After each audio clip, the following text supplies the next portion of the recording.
just watching again. I'm like rewatching the same video because I'm like, what the hell am I gonna make? But it's, what is it? Saying More by Shooting Less, standard story company. It's a YouTube channel. You should check it out. It's actually, I'm really liking his stuff. Thanks for James actually sharing this channel. But I'm really liking it. He's actually got a newsletter I subscribe to. Should probably read the emails, but make a short film with 3 shots. So I have an idea, and all of it I can pull off. The last shot, I have an idea on how I think it might be done. I have no clue yet. In my mind, I'm like, this works, but I've never done it in DaVinci, so we'll see. Actually, I don't think I've ever done it ever, but anywho, I've got a random idea, so let's try it and see where we get. So it's gonna be like, guy wakes up, needs his coffee, finds out he's out of coffee, he's gotta go get coffee. 3 shots. 1 shot, we find out the coffee's empty. Shot 2, like keys. Shot 3 is gonna be the tricky one, because it's gonna be a wide shot of him opening the door to his garage, and then the camera kind of pans, but I'm the only one here. So I've got an idea on how I think I can do this, but again, it's an idea, I gotta test it out. So let's get to it. So I've got the Black Magic mounted on the old stair rail here. It's not the best shot, but it's fine, I guess. I have a tripod so that I can get like a focus. Hopefully it's in focus. You can see kind of like the green focus peaking. And I have it plugged in because apparently I didn't charge the battery. So now I've got this whole mess. And then I've got one of my lights right there. So basic little setup. The shot is probably fine, good enough for now. We'll move on to the next shot. So I dropped my keys here on the table and then attached the camera to the chair, and I had a light set up there. I already moved it downstairs though, and I forgot to get this, so here's this clip before I move camera. So I'm rendering out the video. I did the audio with my little Rode NTS Mini. It's still attached to the arm because I basically always use it in front of the computer. But I brought it out and plugged it into my iPad because my iPad has a USB-C on it, and come on, iPad, wake up. I should open the app first. Anyway, and then I've got this app I downloaded for free where I could record the audio and then name all the files. And this one's called Road Reporter. So I think it's an actual proper Rode app. Just using it with the iPad because my phone doesn't have the proper ports. And I didn't use my laptop because even though it's MacBook Air, it's got the display, and I thought it'd be a pain in the butt to wander around and record audio. But I basically walked around with the iPad and the mic and recorded my footsteps on the same floor, recorded like the coffee thing opening, and tried to do audio. I did it in Fairlight. It's nothing amazing, but yeah. Oh well. The one thing I did want to do, the whole point of this whole film, well, 2 points. One, I need to make a short film this month. I need to make one every month. This film has no story. It's like, oh shit, I'm out of coffee. I need to go get coffee, and then his car's gone. But the idea where the garage door opens and then the camera pans. Terrible shot. Should have did a few things differently, but it did what I wanted, and I'll show you what that is. So here I am in the Fusion page.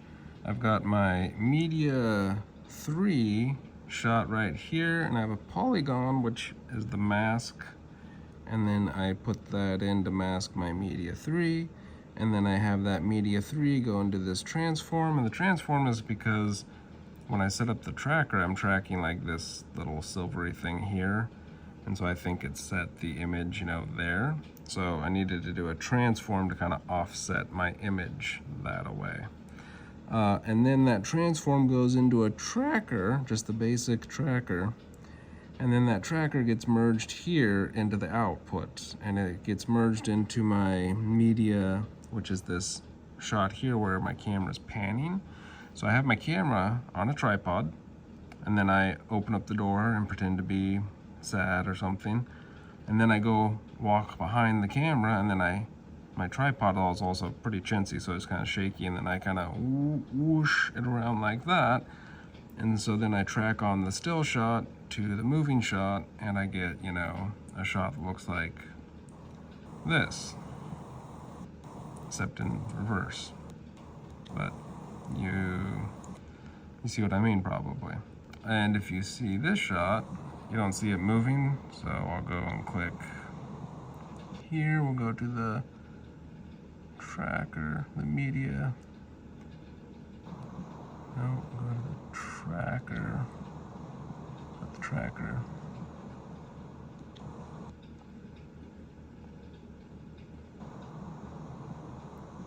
It's not moving. Oh, because it's on the transform. There we go. Actually select the proper media, put it in this screen. You can see the tracking information. You can see that shot is moving to get tracked in properly. Anywho. That's the short film I made. It's not great by any means, but it allowed me to mess around with Fusion more and nodes. It allowed me to mess around with Fairlight a little bit. I still need to figure that out more. I don't know what audio levels are good. I don't know if this is the best way to record my audio. Got to figure out a whole bunch of audio. Fusion's fun though. Nodes, inputting things into one node and merging them and doing other stuff and outputting them. It's pretty fun. So not a great video, but every one of these videos, the idea is put them out, try to figure out, learn something. It's learn something from the video, and or it's like I made this video because I had a random idea rattling around in my head, like, oh, could I make fake camera, not fake, could I do camera movement by myself, right? It's like, well, and I can, obviously. This is not a great example, but it worked generally, and then I can improve on it in the next one. So yeah, I'm just gonna keep on making these little shorts and these little behind the scenes to go along with them. If there's anything that you find interesting, like, ooh, I saw you did this in that short, how did you do that? Let me know and I'll try to explain.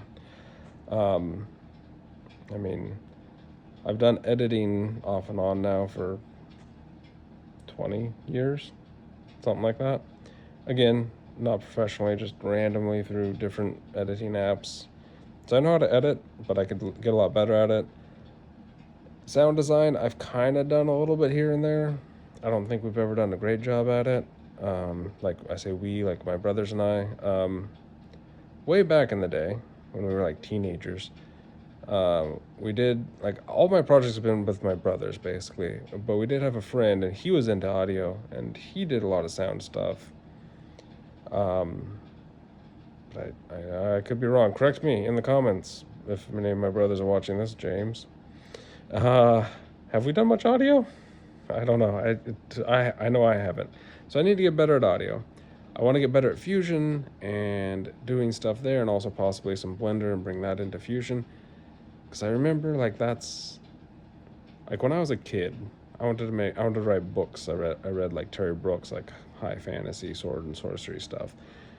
And then I want to say in like 2001 or something, my brother James, like, hey, look, we got this camera, we can make movies. I'm like, movies? That makes sense. When I read a book, it's all just visual anyway.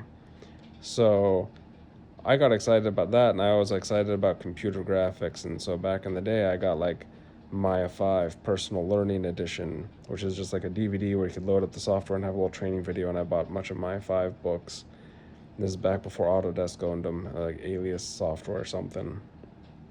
And also back then, Blender's interface looked horrific.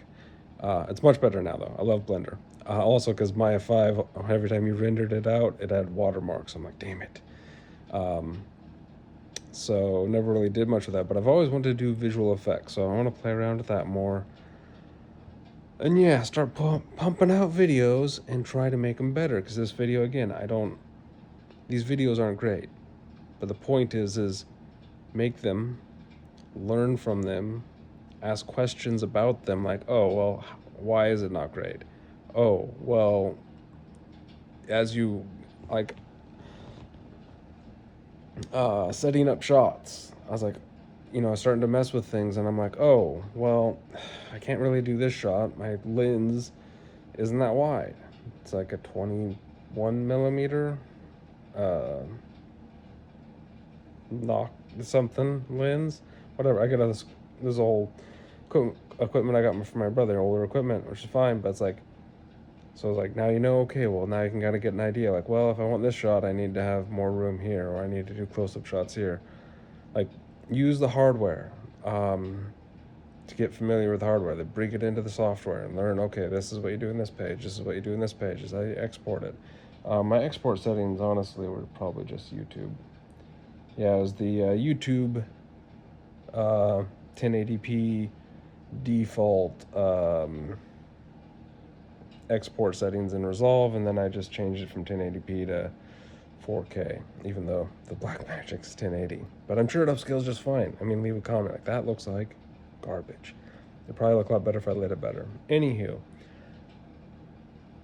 yeah, it's just going through the process from start to finish to figure out the process, to figure out, and it gives you ideas, I think, right? It's like, oh, I see that you could do this in the software, or I see how you could pull this off.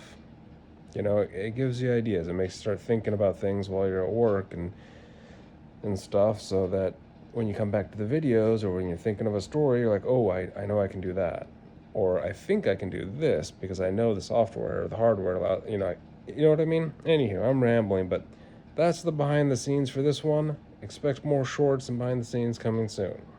Ta-ta for now.